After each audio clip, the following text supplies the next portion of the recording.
sebagai bibir vagina besar atau labia mayor ya. Jadi dua pintu itu yang melindungi organ intim kita dari kuman-kuman yang ada di luar supaya bagian dalam itu tetap bersih.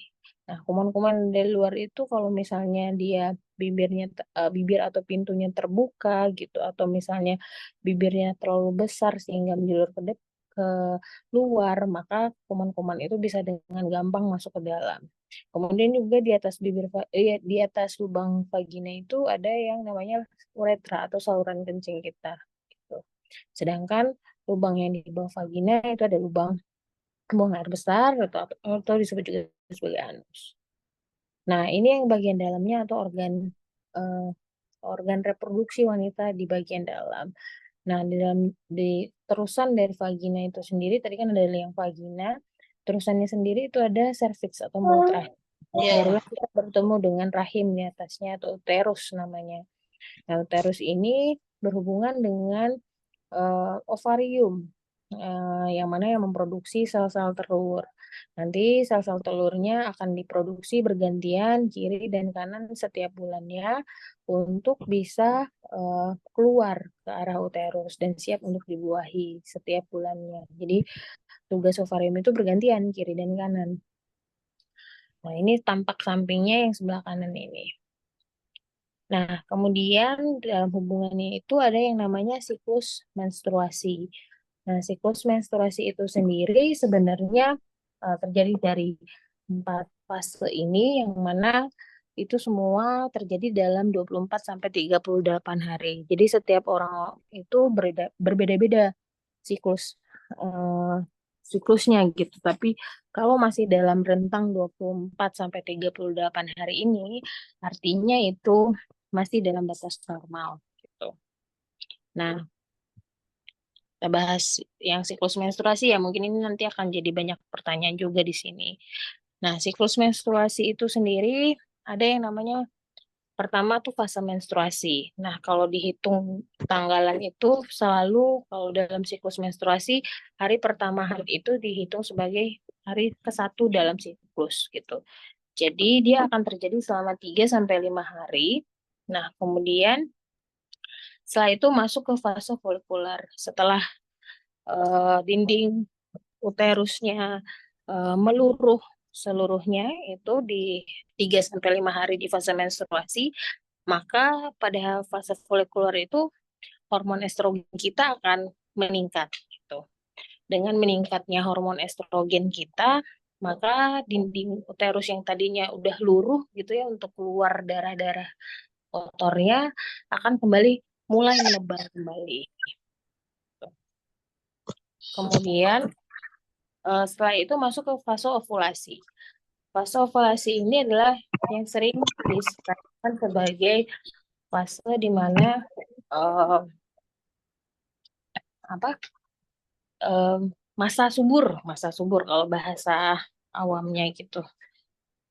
Kemudian di masa subur itu sebenarnya terjadi dia akan mengeluarkan eh, lendir biasanya secara tampilan fisiknya ya. Jadi kayak kalau dia sudah masa subur tuh rasanya kok lebih lembab ya itu bagian kewanitaannya.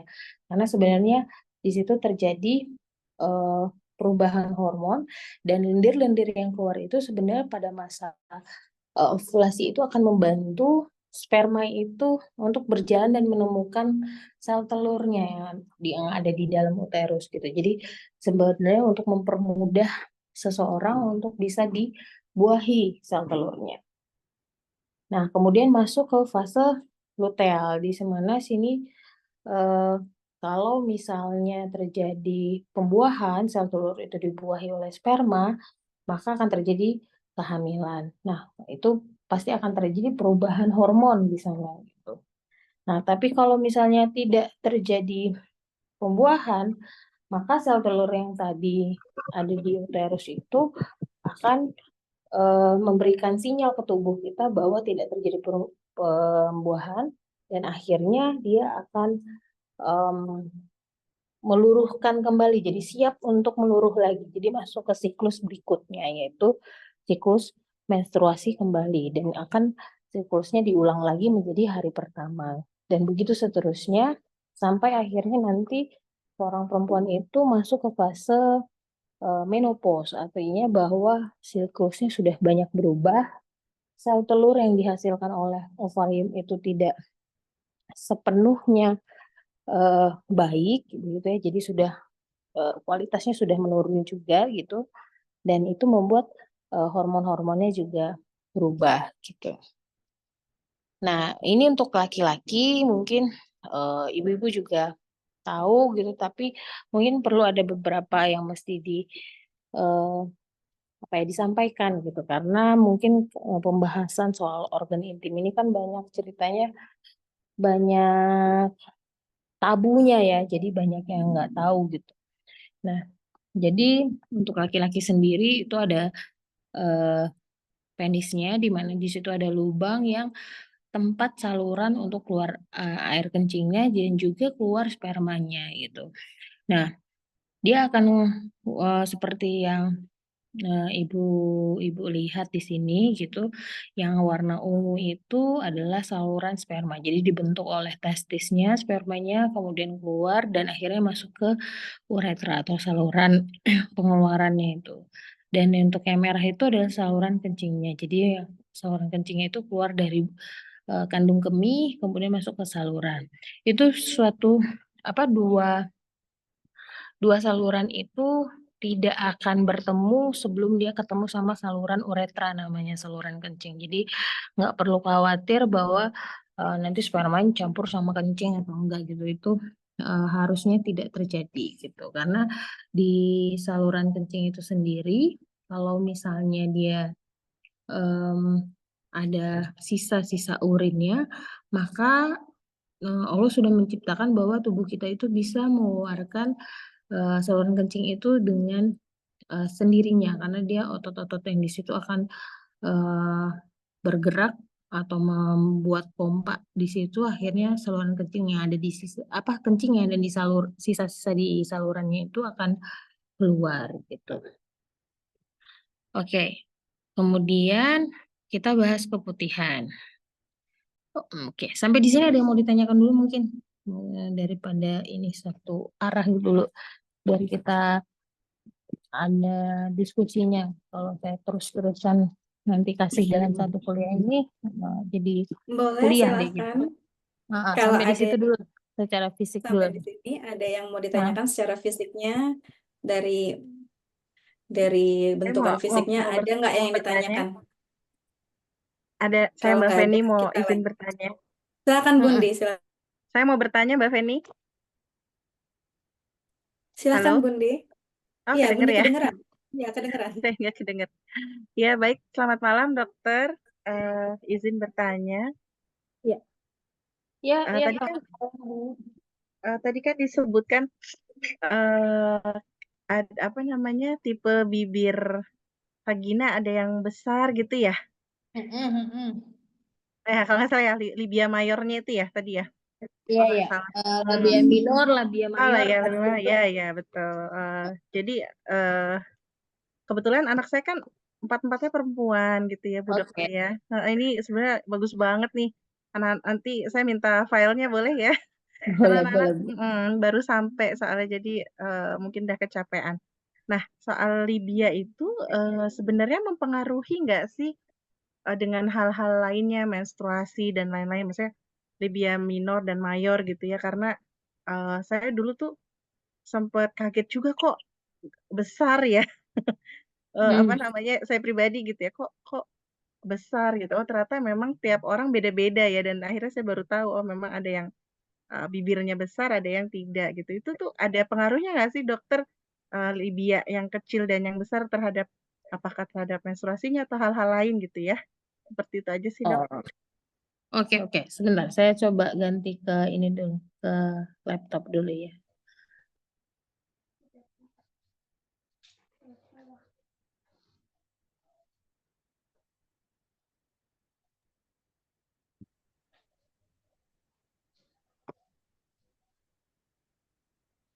Oke. Oke, mungkin lebih jelas sekarang. Ya, tadi yang bertanya tadi Bundi ya. Iya, saya dokter. Oke, jadi tadi pertanyaan tentang labia mayor atau labia minor itu kan sebutan untuk bibir vagina. Fungsinya memang adalah sebagai pintu atau pelindung gitu. Saya belum ngerti. Nah, di sana fungsinya itu supaya kuman di luar itu tidak masuk dengan mudahnya ke dalam vagina gitu. Kan karena area area genitalia itu area kemaluan itu kan area yang lembab gitu ya karena pasti ada buang air kecil. Kemudian kalau misalnya kita buang air kecil pasti kan cebok tapi nggak dikeringin jadinya basah dan lembab, celananya juga lembab. Kemudian di area yang tertutup kan gitu. Hanya fungsinya di sana dan fungsinya juga untuk tampilan. Hubungannya dengan menstruasi tidak ada tentunya gitu. Jadi dia bagaimanapun bentuknya, misalnya ada yang kecil, normal gitu, ada yang besar, yang melebihi. Jadi namanya minor pasti harus lebih kecil dibandingkan sama yang mayornya gitu. Nah, ada orang yang punya minornya besar gitu, jadi dia kayak menjulur keluar dan itu apa ya namanya harus di betulin, kalau enggak dia nanti akan keputihan berulang gitu. Oh, ngaruh ke keputihan ya, Dok ya? Tentunya ke kebersihannya, hygiene-nya gitu. Karena dia sebagai pelindung kan gitu. Itu sih Bu. Oke, terima kasih, Dokter. Oke, mungkin saya lanjutkan. Bentar ya. Ya, boleh dilanjut. Atau ada yang mau bertanya lagi? Boleh. Ini ada pertanyaan satu, ini Mas nggak tahu apakah ini masih relate dengan yang sudah dibacakan. Maaf, ingin bertanya dokter, teman saya belum hamil sampai saat ini setelah 11 tahun menikah. Katanya tuba falopinya agak tertutup sehingga mempengaruhi pembuahan. Itu maksudnya gimana ya tuba falopi tertutup? Oke, mungkin saya tunjukkan dengan gambar ya.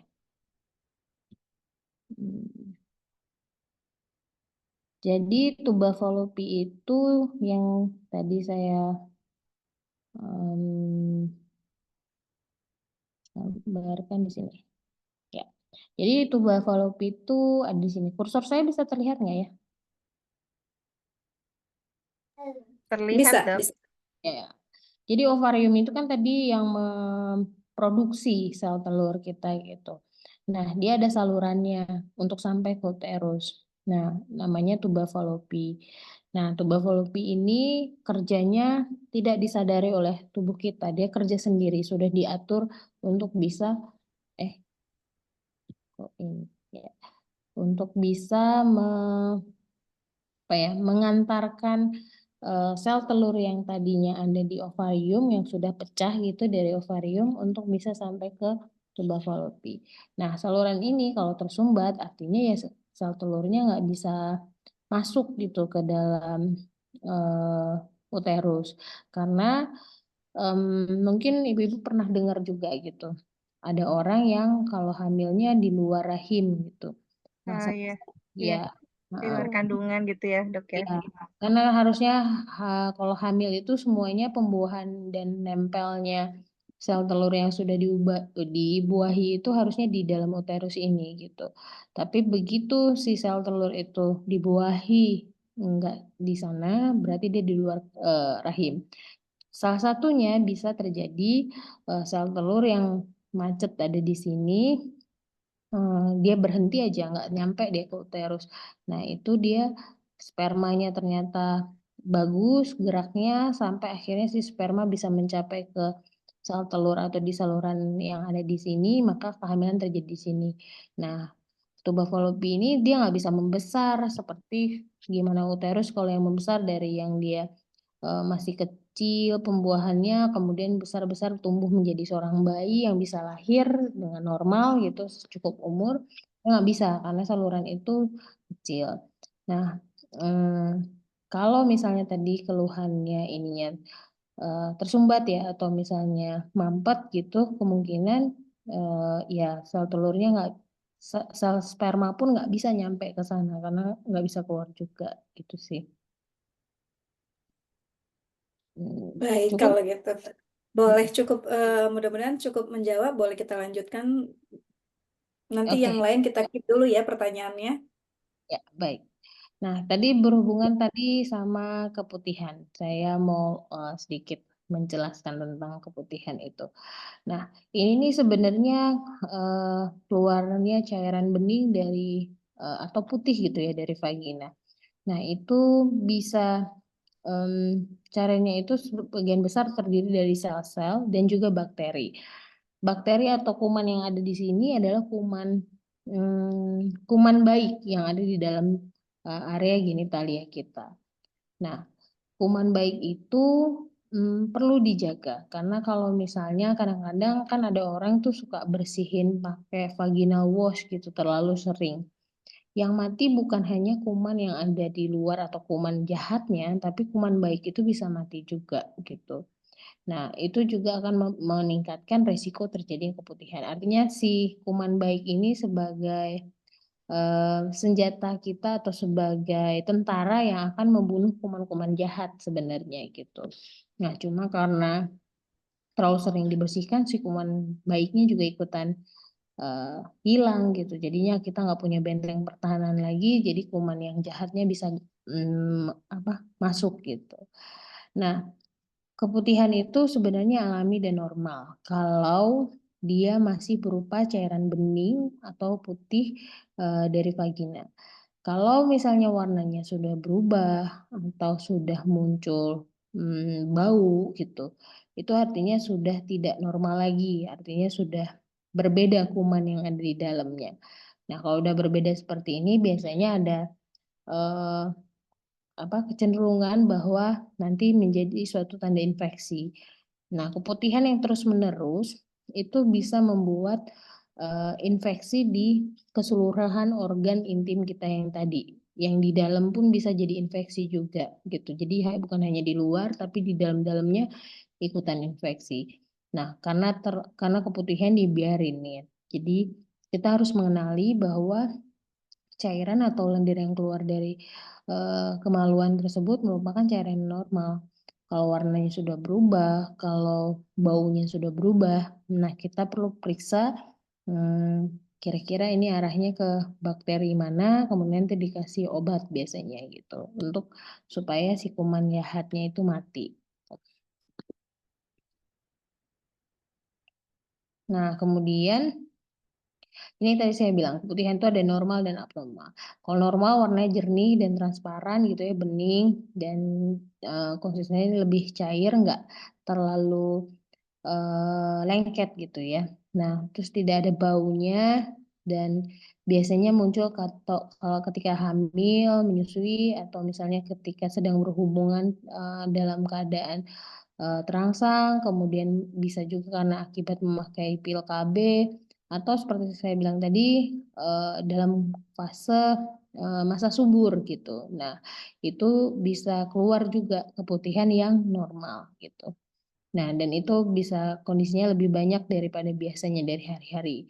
Tapi ketika dia sudah berubah warna, kemudian muncul rasa gatal, dan juga ada warnanya itu bisa kuning, hijau, ada putih gitu. Nah, atau konsistensinya menjadi lebih kental, baunya nggak sedap. Nah, itu sudah menjadi suatu yang abnormal. Nah, penyebabnya yang abnormal itu apa? Pertama, kurang menjaga kebersihan vagina. Artinya dibiarkan lembab, jarang menggunakan celana yang memang tidak menyerap keringat. Kemudian dia memakai pakaian yang terlalu ketat gitu, bahannya bukan katun. Terus terlalu sering mengenakan pakaian yang ketat gitu sehingga area di sana benar-benar lembab gitu. Jadi kayak terperangkap di sana gitu. Terus tidak menjalani pola hidup sehat itu juga akan meningkatkan eh, kemungkinan keputihan karena daya tahan tubuh kita pasti turun gitu. Kemudian juga mengkonsumsi pil KB dan obat kortikosteroid. Kemudian membilas vaginanya dari arah anus. Nah, seringkali itu misalnya kalau cebok tuh dari belakang ke arah depan, ke arah vagina. Nah, itu juga beresiko untuk keputihan karena kuman dari belakang itu bisa dorong dengan air ceboknya ke arah vagina. Kemudian ada menderita penyakit tertentu seperti kanker serviks, kemudian ada diabetes, atau bisa juga karena infeksi menular seksual gitu. Dan pencucian vagina itu eh, yang bisa itu menggunakan kalium permanganat, tapi tidak seperti yang saya bilang tadi tidak perlu untuk sering-sering gitu. Jadi kalau memang sudah ada keluhan saja, misalnya atau keluhannya memang sudah keputihan abnormal. Gitu. Oke. Nah, kesehatan fisiknya itu harus dijaga, kesehatan fisik organ intim itu. Nah, dia sebaiknya kering, jangan terlalu lembab. Kita mau buat dia kering pun pasti akan menjadi lembab karena memang itu area yang tertutup dan memang banyak organ-organ yang mengeluarkan lendir cairan di sana gitu. Jadi dengan kita mengganti pakaian dalam lebih sering minimal 2 kali sehari, maka kemungkinan dia menjadi lembab berlebihan itu lebih sedikit gitu. Kemudian membersihkan alat kelamin dari arah depan menuju belakang atau dari area vaginanya ke belakang. Terus tidak dianjurkan menggunakan sabun wangi, sabun sirih, deodoran, bedak atau vaginal douche terlalu sering gitu karena juga rentan iritasi juga gitu. Nah, kemudian kita tadi kan sudah kesehatan fisik.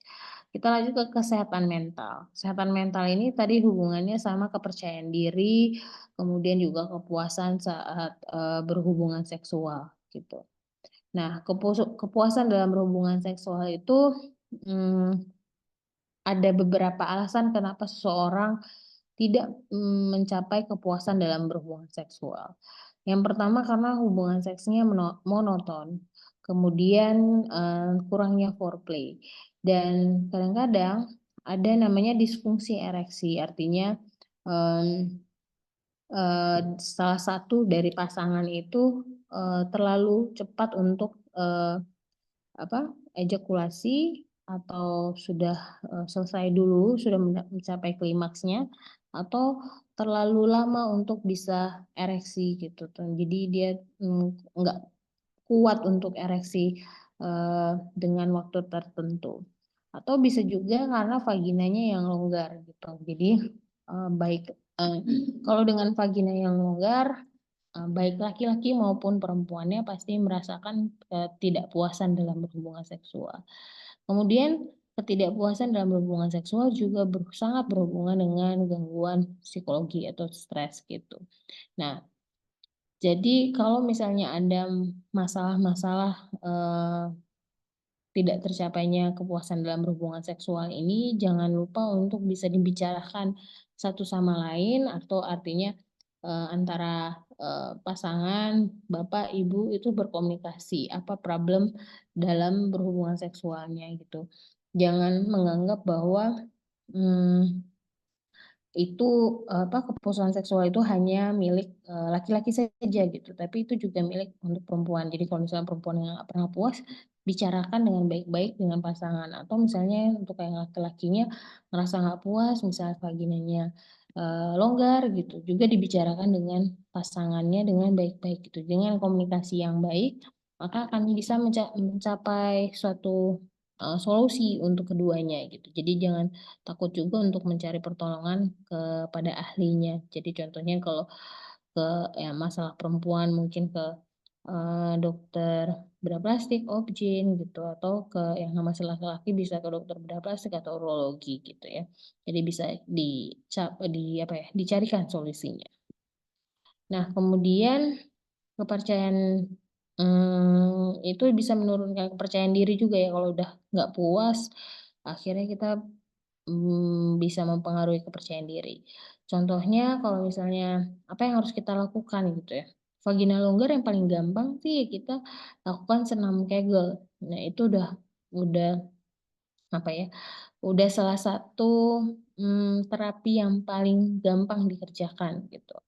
Atau bisa juga melakukan treatment untuk mengencangkan vagina. Nah, kalau misalnya bau kurang sedap, pasti juga nggak percaya diri dong mau berhubungan seksual dengan pasangan juga rasanya, aduh nanti baunya kecium jadi nggak pede gitu. Terus sudah overthinking, akhirnya tidak menikmati selama proses gitu. Nah, ya pastinya membersihkan area kewanitaannya dan rutin mengganti pakaian dalam. Kemudian ada juga mungkin yang merasa nggak percaya diri karena area genitalianya, area organ intimnya warnanya kehitaman gitu.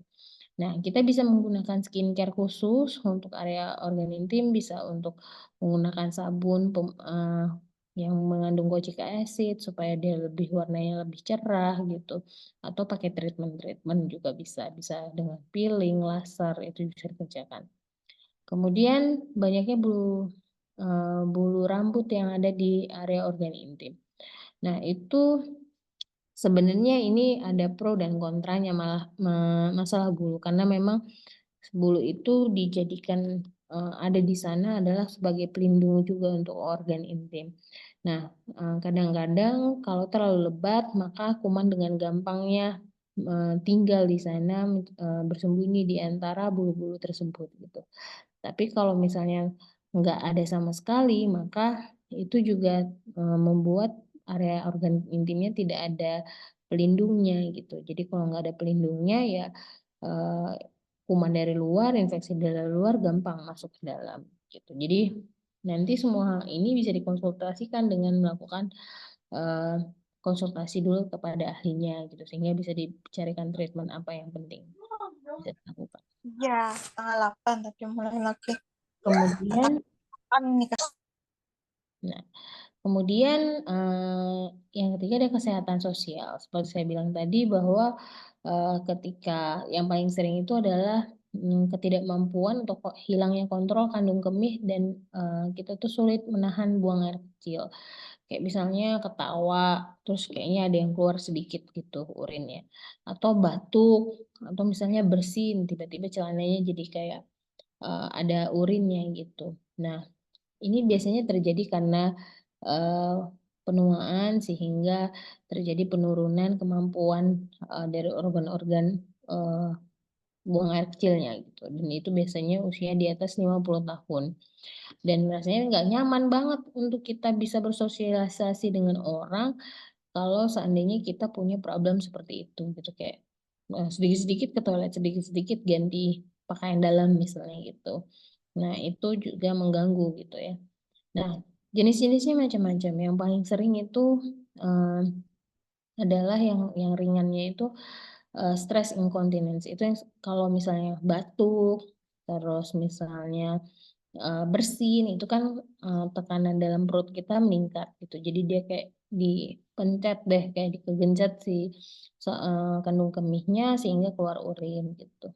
Terus kadang-kadang level berikutnya kalau misalnya nggak mampu nahan urin, eh, kalau kayak udah di toilet gitu, udah hampir dikit lagi nyampe ke lubang toiletnya, belum sampai tapi udah keluar duluan gitu ya. Dorongan kuat itu biasanya karena pikiran kita dan sarafnya nggak terlalu matching gitu. Jadinya kayak dia ngerasa udah nyampe tapi kok ternyata kita belum duduk dengan baik di lubang toilet. Kemudian tuh campuran di antara keduanya bisa karena tekanan atau biasanya juga urgency. Kalau overflow ini biasanya karena eh, penyakit di kandung kencingnya sehingga dia benar-benar nggak punya klep ataupun em, saluran yang terkunci gitu, jadinya eh, keluar dengan begitu saja, bocor ya, bocor istilahnya gitu ya. Nah, jadi yang paling sering kalau yang mengganggu gitu ya, itu yang stress incontinence atau karena eh, pressure atau tekanan di dalam perut kita yang meningkat gitu, setelah batuk ataupun bersin. Ketawa juga kadang-kadang gitu. Nah, ini dampak sosialnya hilang percaya diri. Kemudian kita juga jadi malas ngumpul-ngumpul gitu karena ribet mesti ke toilet sering-sering misalnya gitu. Akhirnya ya bisa juga berdampak jadi kesehatan mentalnya jadi depresi gitu. Nah, ini perlu ditangani eh, setelah kita bisa seandainya itu masih eh, level ataupun bentuk inkontinensia yang ringgan, maka itu masih bisa ditangani gitu. Jadi dia tidak sampai akhirnya mempengaruhi kondisi psikologis seseorang atau aktivitasnya gitu. Jadi tidak mengganggu. Nah, penyebabnya kadang-kadang ada orang yang minum obat diuretik. Obat diuretik ini obat untuk mengeluarkan cairan dalam tubuh kita gitu. Biasanya orang yang bengkak ke badannya, atau juga karena minum kopi gitu kan. Kafein itu juga mempunyai kandungan yang menyebabkan urin kita produksinya jadi lebih banyak. Kemudian minum alkohol, pemanis juga bisa pemanis buatan yang bisa meningkatkan kemungkinannya. Kemudian konsumsi makanan yang pedas atau asam secara berlebihan. Kemudian orang yang sembelit juga atau konstipasi, jadi dia harus ngeden banget sehingga karena tekanan dalam perutnya sangat meningkat, buli-buli atau kandung kencingnya juga ikut ketekan gitu. Atau juga orang yang dengan infeksi saluran kencing. Orang yang infeksi saluran kencing dia nggak akan bisa karena ya udah terinfeksi ya dari situ ya, jadi klepnya suka loss gitu. Nah, kalau jangka panjang biasa tuh bisa terjadi kepada orang-orang hamil tentunya.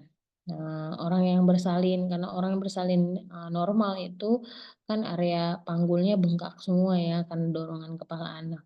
Itu akan kembali gitu, akan kembali sedia kala kalau seandainya tekanan yang ada itu tidak merusak bagian dari klep dari saluran kencing itu. Terus tadi ada karena udah penuaan juga, kemudian ada menopause, hubungannya nanti dengan hormon-hormon dalam tubuh kita.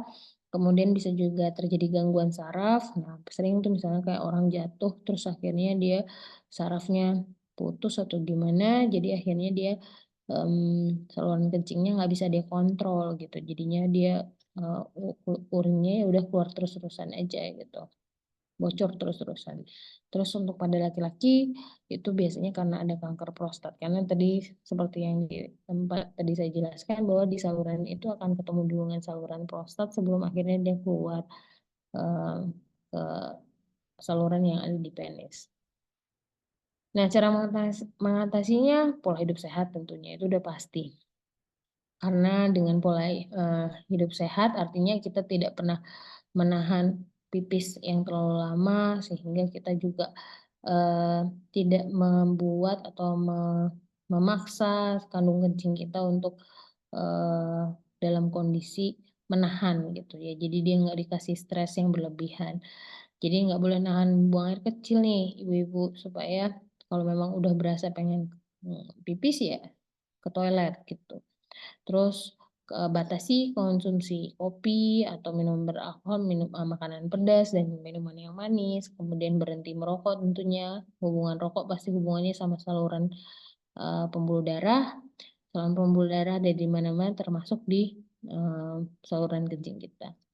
Kemudian mengkonsumsi obat-obat sesuai dengan arahan dokter. Artinya kalau memang diperlukan obat untuk melancarkan kencing, diminum sesuai dengan dosis. Kadang-kadang suka ditambah-tambah atau dijarangin malah gitu. Jadi itu nanti nggak sembuh-sembuh. Kemudian melatih otot dasar panggul. Nah, ini biasanya dengan senam Kegel biasanya. Itu juga bisa membantu supaya saluran kencing kita punya klep yang baik sehingga nggak bocor gitu kalau dalam buang air kecil. Kemudian kalau jangan terjadi seperti itu, maka jangan segan-segan datang ke dokter, periksa dan nanti dikasih solusinya. Kalau masih ringan, masih bisa ditreatment, biasanya dengan menggunakan laser.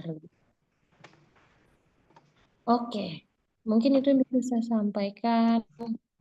Silakan mungkin kalau ada yang mau bertanya. Terima kasih Dokter Indi untuk penjelasannya. Masya Allah, jadi banyak tahu ya untuk kesehatan organ intim kita apa aja yang harus diperhatikan. Ini saya bacakan satu-satu, sementara kalau ada yang lain boleh raise hand kalau ada yang mau bertanya langsung. Tapi sementara saya bacakan dulu untuk pertanyaan yang sudah ada di kolom chat. Sebentar ya.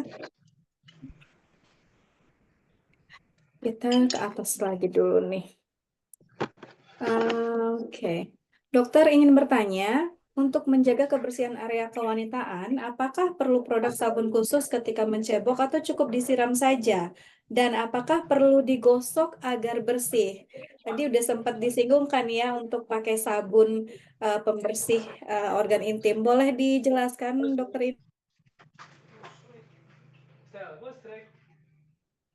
Belum di mute.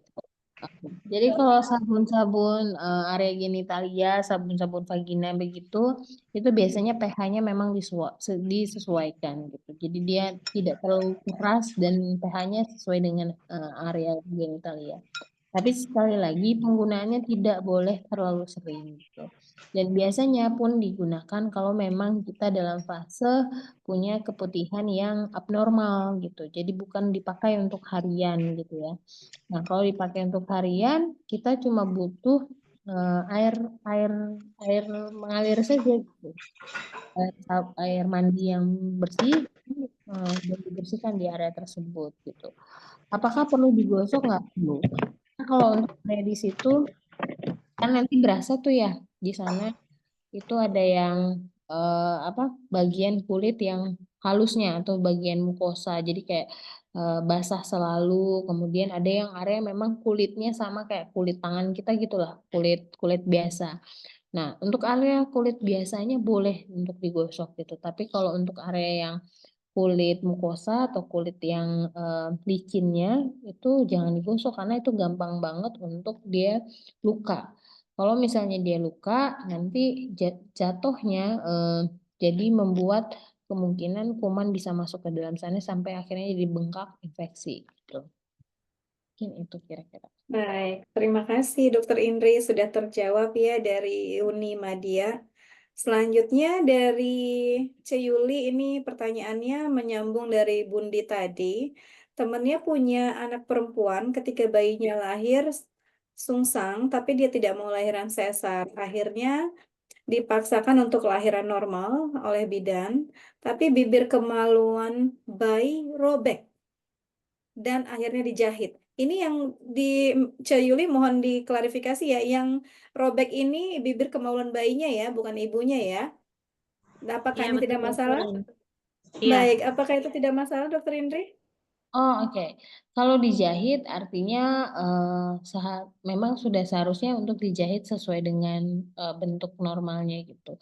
Apakah nanti jadi masalah atau enggak, nanti ya tergantung pertumbuhannya gitu. Karena kan memang kalau bayi itu kecil banget gitu dan memang harus apa ya, dipertemukanlah bagian-bagian yang robeknya itu sesuai dengan bentuk anatominya yang normal gitu. Jadi kalau misalnya nanti udah besar ada masalah, biasanya masalahnya cuma masalah bentuk aja sih gitu, kok bentuknya aneh gitu. Misalnya kalau memang em, apa hasil robekannya itu tidak sembuh dengan baik gitu. Tapi kalau untuk organ reproduksinya sih nggak ada masalah gitu. Baik, terima kasih. Semoga menjawab ya, Ceyuli. Ini ada pertanyaan anonymous, nggak mau disebut namanya. Anaknya perempuan, kelas 5 SD, tapi masih mengompol. Apakah itu normal atau mungkin ada indikasi kelainan dengan fungsi dari organ intimnya? Oke. Biasanya kalau ngompol itu lebih kepada fungsi mentalnya sebagai anak belum tumbuh dengan benar gitu. Artinya dia jadi kalau kita itu ada fase dari saat bayi kemudian menjadi em, apa, anak kecil, anak balita gitu, itu ada fase namanya fase anal di mana di situ dia harus bisa sudah belajar bagaimana dia bisa kalau mau buang air kecil tuh di kamar mandi gitu. Nah, fase itu biasanya terganggu gitu. Kalau fase itu terganggu selama itu maka dia akan cenderung untuk mengompol gitu. Em, itu biasanya ditreat ke dokter, di mana nanti dokternya akan ada psikiater anak gitu. Jadi dokter psikiater anak itu akan mengidentifikasi problemnya kenapa anaknya ngompol gitu. Nah, anak yang ngompol itu biasanya di pikiran sih, Bu, itu biasanya gitu. Jadi kayak ada sesuatu yang nggak selesai dalam proses pertumbuhannya itu sehingga dia merasa bahwa buang air kecil gitu di misalnya sambil tidur ya, di tempat tidur itu ya udah itu biasa gitu. Jadi memang tanpa sadar pun misalnya kalau dibilangin iya iya ini salah, harusnya pipisnya di kamar mandi. Tapi alam bawah sadarnya belum memahami itu gitu karena fase perkembangannya terganggu gitu. Jadi biasanya kita di treatment ke psikolog anak juga bisa, psikiater anak juga bisa gitu supaya dia bisa eh, kembali dulu ke fasenya tersebut. Jadi alam bawah sadarnya belajar dulu untuk bisa buang air kecil ke ini ke apa namanya ke toilet gitu. Baik, terima kasih jawabannya Dokter Indri. Selanjutnya ada pertanyaan lain nih, Dokter. Maaf mau tanya dari Bani. Jika pada menstruasi di area vagina jadi berbau, itu kenapa ya? Apakah minum air rebusan daun sirih bisa membantu dan apakah itu dianjurkan? Oke.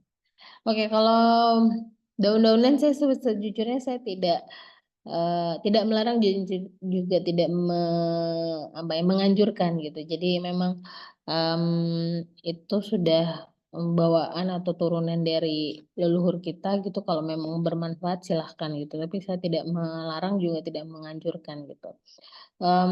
Kenapa berbau di area em, organ intimnya ketika menstruasi? Karena ada produk darah yang keluar dari badan kita. Produk darah itu yang pasti ada bau darahnya. Yang kedua, darah itu adalah tempat yang paling baik untuk kuman itu yang kuman suka gitu. Jadi kalau memang ada di saluran reproduksinya ada kuman, kemudian ketemu sama darah haid, maka ya sudah makin apa muncul baunya gitu. Jadi ada dua kemungkinan, memang bau darahnya atau sudah bercampur dengan kuman.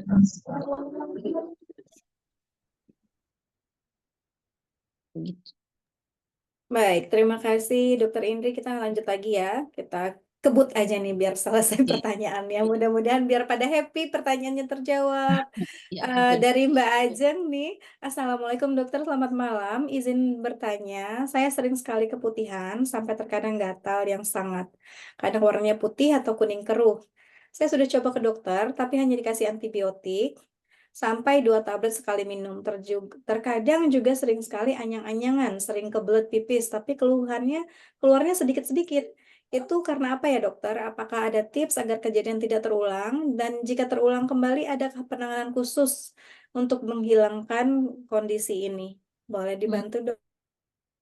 Oke, mungkin apa namanya Bu Ajeng itu perlu dilihat dulu, diidentifikasi boleh kok. Jadi yang sering banget terjadi ini kita kita sebagai perempuan tidak mengenali organ intim kita sendiri, jadi nggak tahu bentuknya kayak apa, nggak pernah ngaca itu hal wajar kalau misalnya kok apa area organ intimnya apa dilihat di kaca gitu ya. Kita sendiri yang punya juga harus tahu gitu. Jadi nanti Bu Ajeng coba lihat gitu. Kemungkinan kalau misalnya memang keputihan berulang itu sering juga bisa terjadi karena bibir vaginanya yang kecil itu, labia minor itu menjulur keluar. Ibaratnya bibir vagina kecil itu harusnya ada di dalam gitu.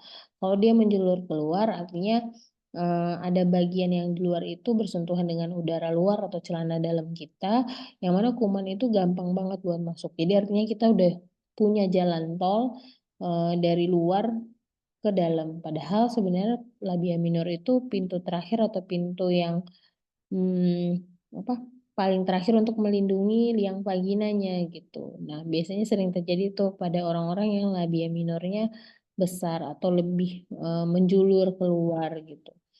Nah, karena labia minor itu yang besar itu membuat kuman dari luar gampang masuk sehingga juga bisa menginfeksi area buang air kecilnya gitu. Jadi makanya rasanya anyang-anyangan. Kemungkinan seperti itu sih. Kalau memang sudah berulang eh, apa keputihan, minum obat hilang, kemudian muncul lagi gitu. Biasanya karena bibir vaginanya atau pelindung vaginanya ada kelainan gitu, ada yang nggak beres di situ gitu.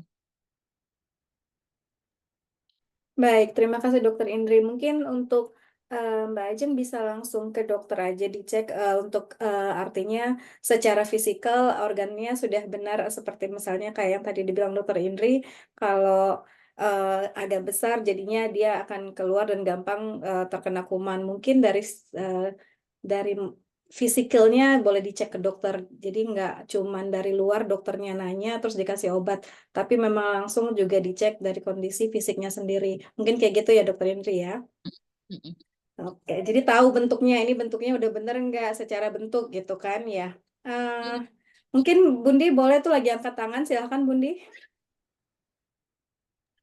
Dokter mudah-mudahan nggak bosen ya, Oh, saya ya, lagi. ya gimana tuh? Iya, karena anak saya cewek semua, jadi pertanyaan tuh banyak banget sebenarnya. Terkait menstruasi ya dokter. Sebenarnya maksimal usia berapa ya untuk seorang anak perempuan mendapatkan menstruasi? Karena anak nomor 2 saya ini di kelasnya itu dia doang nih yang belum gitu. Jadi kan saya juga agak khawatir gitu ya. Dan faktor apa sih yang mempengaruhi gitu ya? Ya. Kemudian yang nomor 2 Mm. boleh ya Mbak Feni ya. Yang kedua itu tadi kan tentang inkontinensi apa Mm. urin gitu ya, dol lah istilahnya gitu ya. Mm. Dulu tuh saya kayak gitu dokter karena saya lahiran normal empat-empatnya, 5 yang pertama tuh meninggal eh, normal terus dan saya ngalamin tuh ketawa dikit, bersin dikit, ceret-ceret gitu. Qadarullah tuh pas umroh saya berdoa semoga di sana tuh nggak seperti itu ya gitu karena kan susah nanti gitu ya. Kalau udah nyampe hotel aja, alhamdulillah tuh dikabulkan. Pas udah sampai sekarang tuh udah nggak pernah lagi tuh dok. Itu kenapa ya dok? Kok apakah dari doa yang diijabah atau emang ada yang tadi dokter bilang nanti akan kembali seperti semula gitu ya? Dah itu aja sih dokter. Terima kasih Mbak Feni dan dokter. Maaf ya, saya lagi. Oke, yang pertama kapan menstruasi itu sebenarnya kalau anak-anak bisa makin ke sini makin cepat Bu. Umur 9-10 tahun mungkin udah ada yang menstruasi bahkan gitu. Batas akhirnya kalau kita perlu waspada itu sebenarnya untuk anak perempuan itu di usia 17 sampai 18 tahun. Kalau misalnya dia belum menstruasi juga mungkin perlu dicek. Kenapa dia belum menstruasi? Macam-macam sebabnya. Mungkin ada organ reproduksinya yang gangguan atau hormonnya juga gangguan itu bisa terjadi.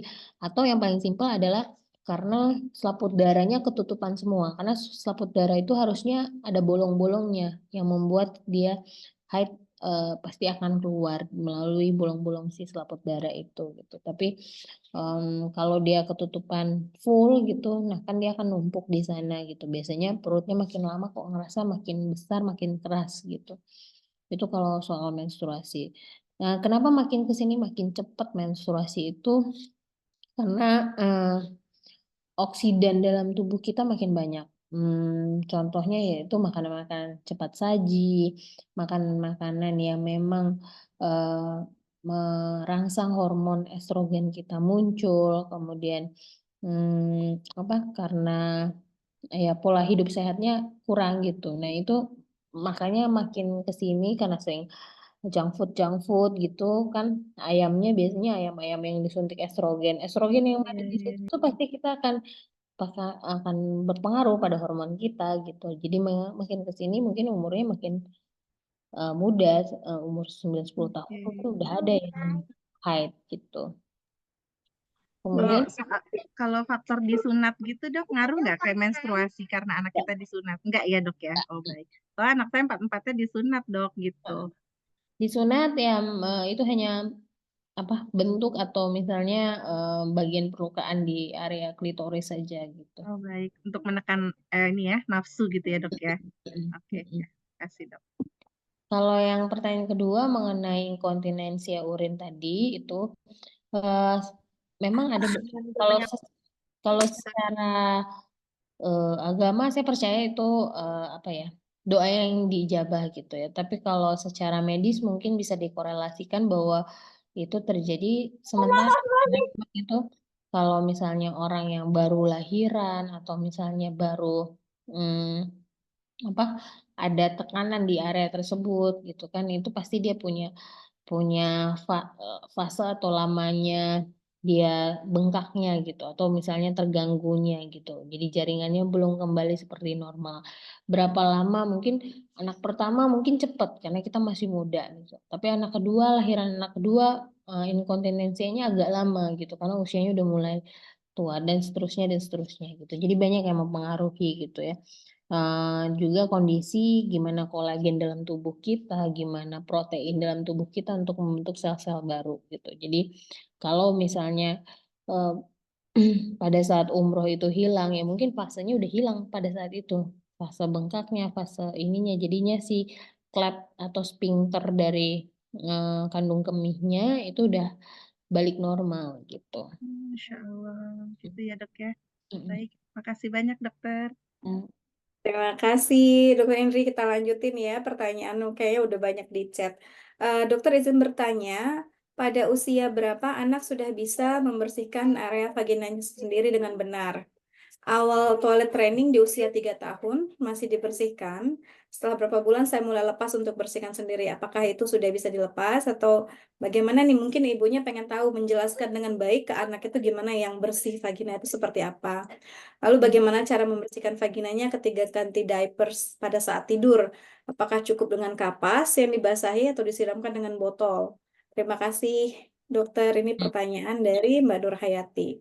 Gimana nih, dokter Indri? Oke, kalau anaknya dilepas untuk membersihkan area vaginanya, pastikan bahwa dia paham betul, bukan paham ya, dia sudah mengenali bahwa itu organ atau area yang memang khusus untuk perempuan gitu. Artinya dia tahu bahwa ini area private buat saya gitu ya. Jadi artinya hanya hanya dia dan ibunya mungkin yang boleh untuk membersihkan gitu. Nah, kemudian kapan boleh dilepasnya ya kalau dia sudah paham bahwa dibersihkannya nanti dari belakang sampai ke depan ya gitu. Terus atau ini nggak boleh nih nanti dimasukin apa-apa ke dalam sini gitu. Terus yang ini bagian di sini apa bagian yang sensitif itu di area klitoris kan biasanya area sebelah sini gitu. Nah, ini nggak perlu digosok seperti digosok. Kemudian kalau mau gosok bagian yang kulitnya aja. Jadi dia udah bisa komunikasi nih sama ibu nih. Area sini boleh digosok, area di sini biasa aja pakai air gitu. Dan dia udah tahu bahwa itu area yang private gitu. Jadi kalau memang dia mau membersihkannya eh, antara ibunya atau ya dia anaknya sendiri gitu. Kemudian pertanyaan kedua tadi diapers. Pakai air saja cukup gitu ya. Pakai kapas dengan misalnya menggunakan kapas dengan air apa air keran gitu nggak apa-apa gitu. Kalau misalnya mau pakai tisu basah, kadang-kadang ada tisu basah yang memang khusus untuk anak bayi yang memang tidak punya alkohol, tidak punya nggak apa, tidak mengandung alkohol, tidak mengandung Parfum. parfum gitu ya, memang khusus dan kadang-kadang isinya juga memang tisu dan air gitu ya, memang water base gitu. Nah itu nggak apa-apa kalau memang mau digunakan gitu. Tapi seandainya mau dengan cara biasa ya dengan tisu atau kapas dibasahin dengan air kemudian sudah disapukan gitu. Baik, terima kasih dokter jawabannya. Kita lanjut ke pertanyaan Mbak Endang. Dokter, saya mau tanya, kalau saya minum air putih misalnya 300 ml, nanti dalam setengah jam saya udah pengen pipis, apakah itu normal? Lalu saya suka makan pedas dan punya GERD, riwayat GERD, jadi memang tidak bisa makan pedas. Namun ketika makan pedas, diperhatikan dia akan keputihan berwarna coklat. Itu apakah ada hubungannya? Iya.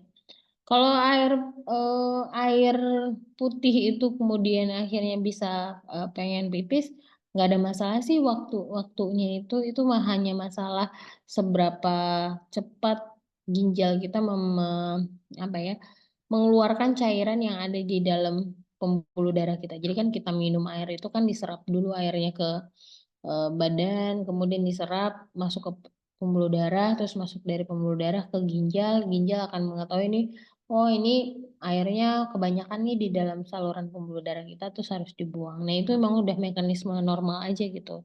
Berapa lamanya beda-beda ya tergantung dalam apa dalam kondisinya seperti apa. Kalau misalnya di ruangan dingin tentu akan lebih cepat gitu. Kalau misalnya sedang berolahraga artinya tubuh kita punya outlet yang lain yaitu keringat gitu ya. Jadi nggak cepat untuk merasa pengen pipis dengan mengeluarkan urin gitu. Jadi cairannya dikeluarkan dengan urin saja gitu. Nah itu beda-beda dan tergantung kondisi kita dan juga aktivitas yang sedang dikerjakan.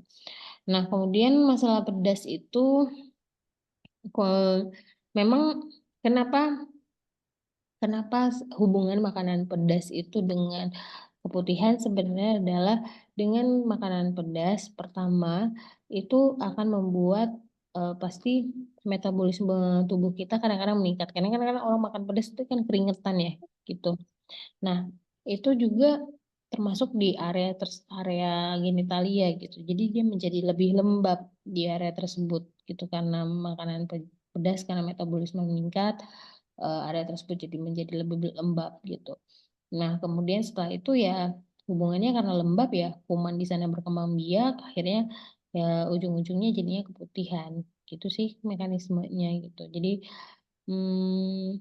kalau memang terjadi seperti itu ya hindari aja, udahlah GERD, habis itu jadi keputihan warna coklat, berarti nggak bisa memang makan pedas gitu, dihindari saja. Gitu.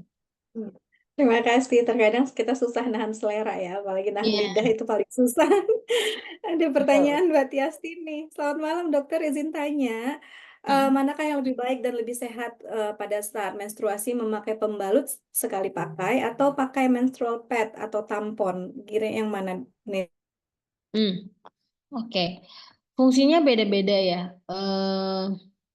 Kalau misalnya em, ada orang kan gini, sebenarnya saya mau bilangnya soal tentang ini ya, tentang keperawanan gitu. Sebenarnya selaput darah itu bisa hilang dengan aktivitas apapun, berat ataupun simple saja, aktivitas biasa gitu. Karena dia memang selaput tipis aja gitu. Jadi keperawanan seseorang sebenarnya tidak dinilai dari ada atau tidaknya selaput darah itu, karena dia bisa hilang kapanpun gitu. Dan kenapa dia bisa hilang ya karena dia tipis ibaratnya kayak tisu terus kita gerak-gerak terus robek udah gitu. Dan bahkan lebih tipis dari tisu kan gitu. Nah, kalau ada orang yang memang sangat menjaga tidak memasukkan apapun di dalam vaginanya, termasuk apa menstrual cup gitu ke dalam vaginanya. Itu ya berarti artinya dia masih percaya bahwa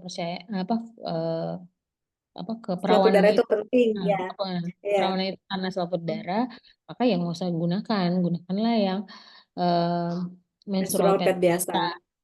Tapi kalau misalnya dia merasa bahwa ya keperawanan itu saya yang tahu gitu, saya yang tahu saya sudah berhubungan atau belum dengan orang lain, maka kalau menggunakan menstrual cup itu juga nggak masalah. Karena menstrual cup itu kenapa banyak digunakan sekarang adalah sebenarnya sampah sih, sampah dari menstruasi itu eh, banyak banget gitu, dan orang Sama sekarang udah kayak diapers jadinya ya.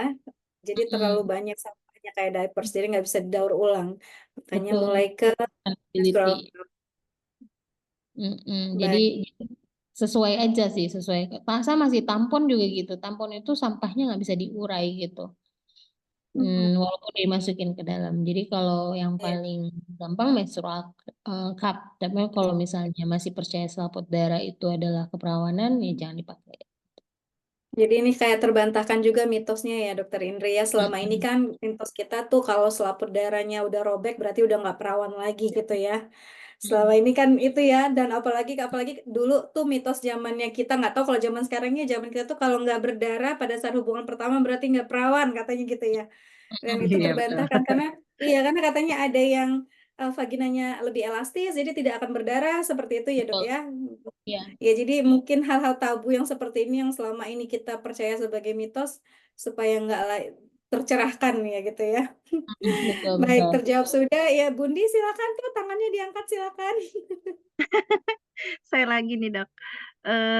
Soal menstruasi ya dok, saya itu dari gadis sakit dok menstruasinya. sakitnya bukan kepalang gitu, bener-bener jadi nggak bisa ngapa-ngapain gitu, sampai akhirnya dan bukan hanya sakit tapi banyak gitu, banyak banget dan saya sampai ada rasa ketakutan apakah ini penyakit gitu ya dan lain-lain gitu ya. Dan alhamdulillah sih sejauh ini ternyata ya bisa punya anak gitu ya dan alhamdulillah ketika sudah lahiran makin banyak itu rasa sakitnya berkurang. Nah, ini yang saya penasaran nih, Dok. Karena waktu masih gadis tuh kayak dihimpit gitu. Bener-bener saya sampai ya nggak bisa aktivitas gitu ya. Tapi makin ke sini, makin lahiran makin banyak, udah nggak sakit, tapi banyaknya tuh tetap, Dok. Menstruasi saya tetap banyak. Nah, yang dikatakan banyaknya normal itu seperti apa gitu? Karena saya sendiri tuh sehari bisa ganti pembalut itu sekali pakai tuh saya karena saking banyaknya tuh sekali pakai bisa 2 sampai 3 Dok. Saya ganti 3 kali. Nah, itu apakah masih normal gitu ya? Karena saya kalau ngobrol sama adik saya dan ibu saya tuh, mereka-mereka tuh nggak sakit dan nggak sebanyak saya gitu. Apakah itu faktor banyaknya menstruasi juga dan sakitnya menstruasi, apakah itu diturunkan juga ke anak-anak? Nah, itu juga jadi pertanyaan juga karena anak saya semuanya perempuan gitu, Dokter. Oke, haid yang sakit itu biasanya berhubungan sama adanya kista atau kista di ovarium ataupun miom di uterusnya gitu. Nah, biasanya itu akan hilang ketika misalnya sudah hamil. Artinya kalau udah hamil kan uterusnya itu sudah pernah ke stretch gitu ya. Nah, Oke. biasanya miomnya nanti akan resolve sendiri gitu. Atau misalnya miomnya akan tidak berpengaruh lagi. Nah, banyak atau tidaknya haid itu juga dipengaruhi oleh penyakit-penyakit tersebut. Yang paling sering mempengaruhi adalah hormon sebenarnya gitu. Nah, hormon itu kan dipengaruhi oleh produksi yang ada di ovarium juga gitu. Jadi dia saling saling keterkaitan. Nah, kalau misalnya itu sudah berkurang ya memang karena kita perempuan udah melahirkan berkali-kali maka uterusnya sudah terbiasa. Nah, banyaknya jumlah darah setiap haid itu sangat tergantung dari berat badan. Karena kan ada apa namanya, ada ukurannya berat badan seseorang itu berapa persennya itu adalah darah gitu. Nah, Oh itu gitu ya. jadi Mhm. banyaknya enggak itu ya cara gampang lihatnya adalah setiap kali habis haid jadi anemia enggak. Cara lihat anemia ya lihat aja kelopak matanya gitu, jadi Oke. pucat atau enggak gitu. Pusing Kalau sih, Dok, tiap abis head tuh pasti udah keliengan itu kepala tengah tuh kayak kayak keteken-teken, udah itu aja tuh. Makanya suami saya tiap bulan pokoknya kalau udah mau head nih, waktunya istrinya head, beliin ATI tuh, Dok, banyak banget biar hmm, nggak pusing dari gitu. biar diganti Mhm. jadi apa darahnya gitu dengan banyak. Iya gitu. Tapi ya agak agak bener apa, efektif gitu, Dok. Jadi Hmm, dari awal-awal mau head tuh saya udah konsumsi ATI terus gitu. hmm, Karena head istrinya banyak sekali gitu. hmm, hmm. Iya Bu. Baik, kalau gitu. Sudah Ya, terjawab, Bundi. makasih, Kita Dok. lanjut ya. Iya, Iya, sudah mau jam makasih. 9. Kita lanjut. Ini mungkin nggak banyak lagi kok, ini hanya beberapa. Hmm, Ini dari Anonymous lagi. Jadi Bismillah bertanya, Bu Dokter, kurang lebih 3 bulan terakhir menstruasi selesainya sangat cepat. Kira-kira dalam 4 sampai 5 hari sudah selesai. Biasanya sampai 7 hari. Kadang cuma 4 hari. Apakah mau menopause di usia 35? Nyeri haid setelah haid selesai. Biasanya nyeri haid kan pas mau datang, tapi ini kenapa sudah mau setelah? Biasanya di awal, bukan di akhir. Apakah ini ada indikasi penebalan rahim? Sempat googling karena di situ sepertinya tulisannya seperti itu gitu. Ataukah ada kendala lain? Kira-kira gimana nih? Yang biasanya rutinnya itu 7 harian, sekarang jadi lebih cepat. Dan nyerinya itu malah bukan di awal, tapi di akhir. Itu gimana tuh, Dokter Indri? hmm. Untuk jawab ini sih banyak pemeriksaan yang harus dikerjakan sih gitu. Biasanya bisa USG juga sama dokter obgyn untuk itu gitu. Karena em, dengan komposisi badan yang berbeda juga, misalnya lemaknya lebih banyak, itu akan mempengaruhi hormon kita gitu. Dengan banyaknya hormon, jadi eh, banyaknya lemak dalam tubuh kita itu berbanding lurus dengan banyaknya hormon estrogen karena hormon estrogen itu disimpannya di dalam lemak tubuh gitu. Nah, dengan estrogennya meningkat, maka siklusnya akan lebih cepat gitu. Mungkin apakah menambah berat badannya atau komposisi badannya lemaknya lebih banyak, itu juga pasti akan merubah siklus haid gitu sih. Hari-harinya berapa gitu. Karena hormonnya cepat, karena kita punya cadangan banyak banget di badan kalau punya komposisi lemak yang tinggi gitu. Jadi Ini ada tambahan dokter dari penanya, katanya berat badannya 57-58 kilo dengan tinggi 163. yang berat badan nggak Ideal bisa sih. tidak memberikan Lemak ya. gambaran komposisi tubuh gitu kan. Oke. Ada protein apa ada berat berat otot di situ gitu, ada berat lemak gitu. Jadi walaupun dia sama-sama 58, tapi komposisi itu bisa beda Ya, gitu kan. ototnya bisa berbeda ya. Ya. Jadi nggak bisa dapat clue apapun sih dari berat badan sebenarnya. Yang penting komposisi badan. Kalau komposisi badan lemak banyak, estrogen pasti tinggi gitu. Baik, kalau gitu. Ini pertanyaan terakhir sepertinya yang ada di chat dari Uni Madia kembali. Bu Dokter, mengenai hitan perempuan yang umumnya dipraktekkan di Indonesia dengan cara memberikan sayatan, bukan female genital mutilation, itu bagaimana impact-nya dari segi kesehatan? Itu gimana pandangan dari sisi kesehatannya, Dok? Karena kan ini kontroversi ya sekarang ya, secara agama itu sunnah. Tapi sekarang kan di Indonesia udah dilarang kalau nggak salah ya, udah nggak boleh lagi ya hitan untuk perempuan. Itu sebenarnya boleh dijelaskan nggak kontroversi ini? Saya juga kayaknya kurang jelas di sini. Jadi kalau hitan yang dengan melukai klitorisnya sebenarnya itu pengaruhnya adalah untuk pada akhirnya pengaruhnya adalah untuk menurunkan kemampuan klitorisnya menerima rangsangan. Artinya menjadi tidak sensitif sebenarnya. Jadi secara medis pun nggak dianjurkan karena nanti dia akan sulit untuk mencapai orgasme karena orgasme perempuan itu 80% itu orgasme eksternal. Artinya orgasmenya dari luar dari klitoris gitu. Sedangkan orgasme internal yang dari G-spot di dalam itu banyak faktor dari teknik penetrasi, kemudian dengan bentuk G-spotnya seperti apa gitu. Nah itu banyak dipengaruhi hal tersebut. Jadi sangat disayangkan secara medis kalau yang dilakukan ada perlukaan terhadap klitoris gitu.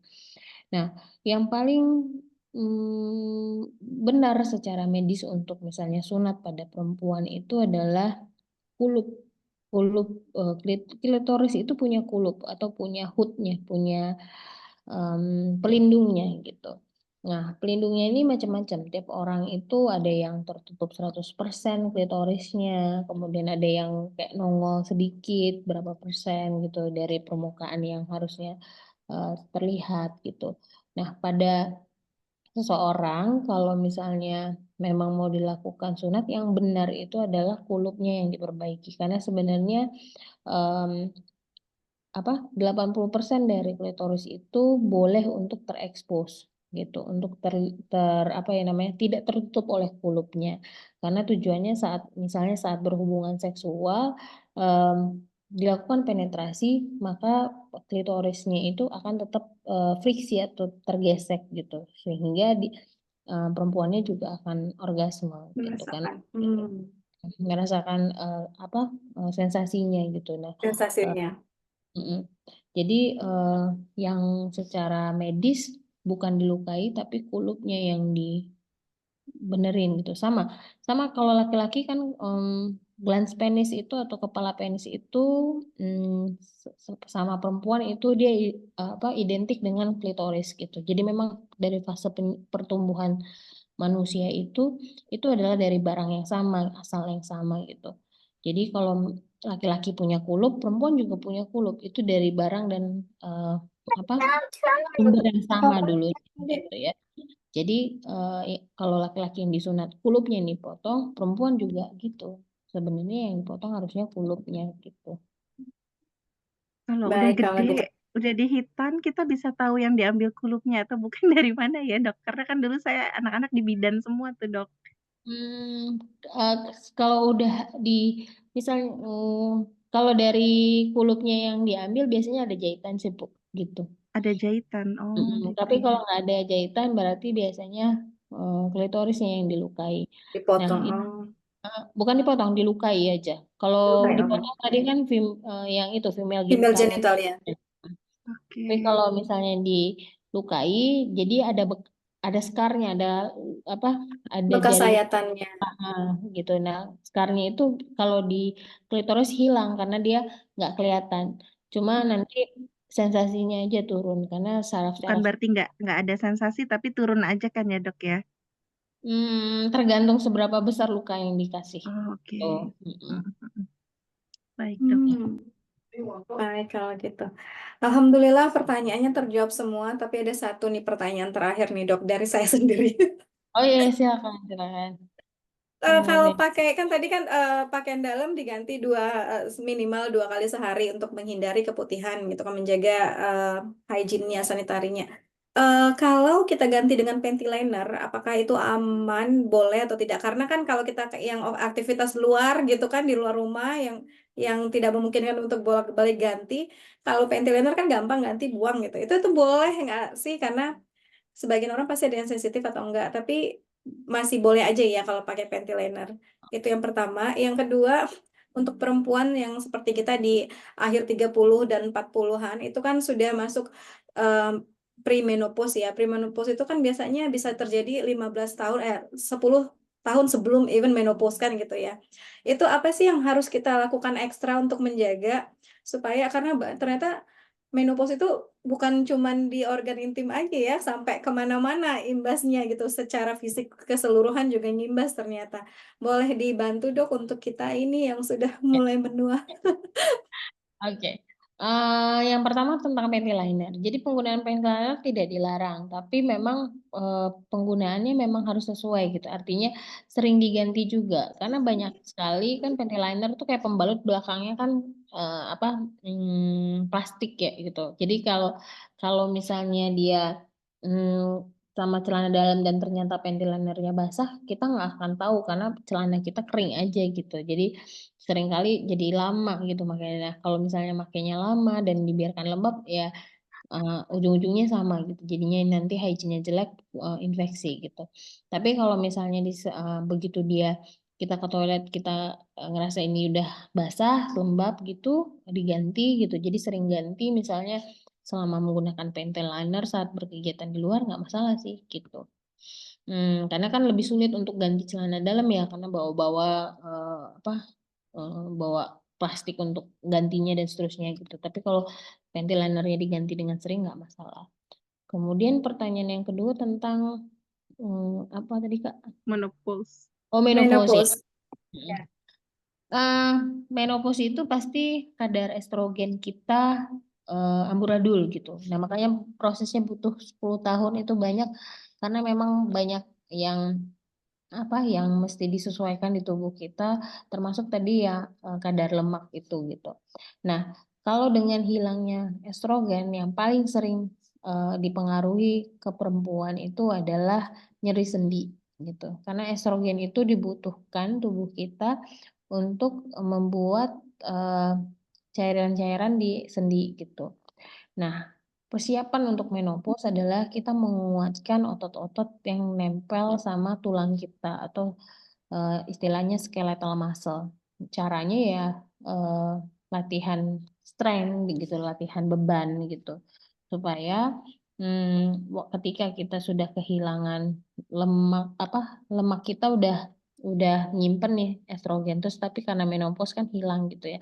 Nah, kalau misalnya hormon kita udah makin lama makin sedikit, maka sendi kita akan tetap tidak terasa nyeri karena dia punya otot yang kuat gitu untuk bergerak gitu. Jadi dia tidak tidak sangat bergantung dengan cairan sendi tersebut. Gitu. Oke, baik. Terima kasih. Intinya jaga pola hidup yang sehat, olahraga, makan yang sehat gitu ya. Jadi nggak terlalu menyiksa nanti pada saat menopause ya. Iya, Baik betul. kalau gitu. Untuk dari chat sendiri sudah selesai pertanyaannya. Untuk teman-teman yang lain, kalau mau ada yang masih untuk terakhir kali, ini kita masih ada waktu sekitar 5 menitan. Boleh silakan raise hand. Kalau nggak ada, kita boleh tutup. Saya tunggu 1 menit. Mungkin ada yang ingin ditanyakan, ada yang mau raise hand langsung sama ngomong langsung sama dokternya, sama dokter Indri. Adakah? Menopause tuh usia berapa sih dokter? Beda-beda banget Bu, seorang gitu. Tapi bisa di atas 45 rata-rata. Oke. Karena Masih itu jauh berarti. Masih jauh. tergantung aging seseorang sebenarnya gitu. Sama dulu haidnya Cepet atau dimulai enggak ya? ya dimulai kapan? Karena sebenarnya kita tuh udah dipatok ovum kita tuh berapa ketika eh, dari bayi gitu. Nah, begitu dia keluar meletaknya misalnya pertama kali di umur 11 tahun, maka waktunya akan semakin cepat nantinya gitu. Oke. Mbak Ajeng silahkan, boleh lanjut. Ya, mohon maaf Mbak Feni, dokter untuk pertanyaan aku yang tadi eh, tentang keputihan yang gatel sama anyang-anyangan ya, kan belum dijawab tuh tips untuk biar nggak terjadi lagi gitu ya, biar nggak terulang kembali gitu. Terus jika itu terulang kembali, penanganan khususnya itu bagaimana ya gitu. Terima kasih Mbak Feni, dokter. Ini yang Sama-sama. makanan pedas tadi ya? Iya, Bukan, yang ini yang yang pedas ya? gatal itu dokter. Bukan, yang Putih yang gatal keputihan. dan Bukan, ini yang dan keputihan yang anyang-anyangan. gatal, bukan yang pedas. Yang keputihannya gatal. Mm-mm. Terus yang anyang-anyangan itu dokter.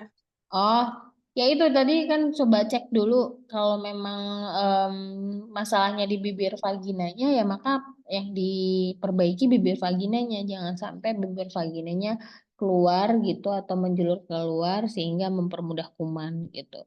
Terus apa namanya kalau misalnya udah terjadi ya memang obatnya ya cuma antibiotik untuk itu, jadi meredakan si kuman jahatnya tadi gitu sama meningkatkan hygiene-nya supaya mudah-mudahan kuman baiknya bisa tumbuh dengan sehat, bisa melawan kuman jahatnya.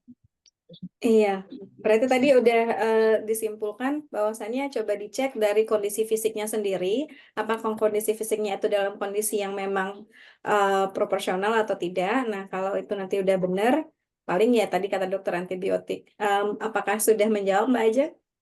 Artinya memang harus langsung ke dokter Mbak Ajam, nggak bisa lagi cara penanganan sendiri gitu, karena memang sudah berulang dan emang sampai seperti itu gitu. Jadi kita nggak bisa lagi yang secara pribadi untuk gimana ya tipsnya gitu, tapi memang dokter nanti akan menentukan dari kondisi fisiknya dicek dulu, kayak gitu Mbak Ajam. Mbak Feni, maaf, aku boleh share sedikit nggak pengalaman tentang anyang-anyangan itu? Aku Boleh, soalnya pernah silakan. ya, maaf ya Silakan. sambil absen ini soalnya anak udah tidur di kamar. Siap, silakan Mbak Yuli. Maaf ya dokter, izin ya saya Silakan, share. silakan, silakan. Iya, dulu tuh waktu tahun 2016 saya pernah tuh anyang-anyangan, ternyata itu adalah dampak dari infeksi saluran kencing. Karena kan, jadi kalau kencing tuh bolak-balik cuma cerut dikit kan, bolak-balik cerut gitu. Ada sensasi panas juga di vagina gitu, di kemaluan. Akhirnya saya tuh berobat ke dokter penyakit dalam. Sampai disuruh minum, terus akhirnya di USG gitu kan, di bagian ininya apa, bawahnya itu sama dokternya, terus normal gitu, nggak ada apa-apa, nggak ada indikasi waktu itu apa ya, endometrius apa gitu, saya juga kurang ngerti. Nah, akhirnya solusinya ya itu emang benar, saya dikasih terapi terus obat-obatan kan, antibiotik lah. Sama katanya kalau ini boleh nggak dok saya pakai apa yang obat apa yang pembersih itu sabun gitu boleh gitu kalau lagi ini nggak apa-apa tapi jangan berlebihan oke akhirnya ya itu saya minum nggak nahan kencing abis minum tuh pengen kencing udah langsung kencing gitu terus dibasuhnya juga tuh biasanya kan kalau di tempat umum kan biasanya kan kurang higienis apa dari situ mungkin ya dari apa toilet umum itu makanya kalau dari toilet umum tuh saya pulang ke rumah tuh langsung dibasuhnya pakai sabun yang khusus untuk vagina gitu kan supaya nggak gatal nggak keputihan terus nggak jadi infeksi saluran kencing gitu ya alhamdulillah sampai sekarang udah enggak gitu mungkin bisa dicoba aja gitu ya. Terima kasih itu aja. Makasih ya, Dok. Terima kasih Cek Yuli udah berbagi pengalamannya. Sayang mama papa, gue tuh papa. Baik. Sudah baik kalau begitu. Kalau tidak ada pertanyaan lagi, mungkin kita bisa tutup. Tapi kita ada nih door prize buat teman-teman yang tadi aktif bertanya, yang mendengarkan juga. Ada 4 orang yang nanti kita kasih door prize-nya. Ini kita pilih ya, kita yang banyak bertanya. Di sini ada, saya pilih aja ya. Ada Umu Ita yang banyak pertanyaannya tadi. Terus ada Mbak Ajang 2. Kalau yang tim nggak boleh dapet ya. Ada Mbak Ajeng 1, ada tadi sebentar sayang Maman. Oh, wait, Maman. Yang kedua ada Umu Ita, yang ketiga bisa Uni Madia, dan yang terakhir Mbak Nur Hayati. Ada 4 orang. Nanti kita hubungi secara langsung ya, yang dapat door prize sudah aktif bertanya. Jika sudah tidak ada pertanyaan lagi, kita tutup untuk malam ini. Untuk sebentar, you cannot minimize. Oke. Salah pencet. Baik, terima kasih sebelumnya buat Indri, Dokter Indri. Terima kasih ya Dek sudah meluangkan waktunya untuk berbagi dengan kita di sini. Terima kasih untuk waktunya. Semoga dibalas sama Allah untuk dengan kebaikan yang lebih banyak lagi. Sebelum ditutup, kita sama-sama membacakan doa kafaratul majelis. Subhanakallahumma wa bihamdika asyhadu an la ilaha illa anta astaghfiruka wa atubu ilaik. Terima kasih teman-teman semua yang sudah menyimak. Dokter Indri, terima kasih untuk ilmunya. Terima kasih sudah berbagi dengan kita di sini semua. Jangan kapok lain kali nanti kalau kita ada yang lain yang berhubungan dengan skillnya Dokter Indri, kita nanti mungkin minta lagi ya. Oke, oke. Ya, terima kasih semuanya juga undangannya. Terima kasih Kak Feni. Terima Terima kasih Dokter kasih Indri. sayang. Terima kasih Mbak Terima kasih Feni. semuanya teman-teman yang sudah hadir. Nanti kita japri yang 4 orang tadi ya. Terima kasih, selamat malam. Bu Alhamdulillahirrahmanirrahim. Rohiana, terima kasih. Masya Allah, semangat. Masya Allah. Assalamualaikum warahmatullahi Waalaikumsalam warahmatullahi wabarakatuh. wabarakatuh. Wah, terima kasih semuanya. Mbak Ani, Terima Mbak kasih. Ori, Mbak Indri, Bu Dokter. Makasih ya, Bu Dokter. Assalamualaikum. Assalamualaikum, Selamat waalaikumsalam. istirahat. Selamat Happy istirahat semuanya. weekend. Mbak Feni sehat-sehat. Bu Rohiana, Masya Iya. Allah nih. Selamat, Keren, kita selalu tutup ya hadir. Bu. Terima kasih ya, Bu. Terima kasih semua Mbak Sandy, Mbak semuanya. Terima kasih Mbak Uriansi, Marisa. Assalamualaikum. Salam, sehat-sehat Mbak Feni ya. Dadah. Ya Bundi juga, bye. Bye. Assalamualaikum. Mbak Uli, Mbak Ani, Waalaikumsalam. sehat-sehat semuanya ya.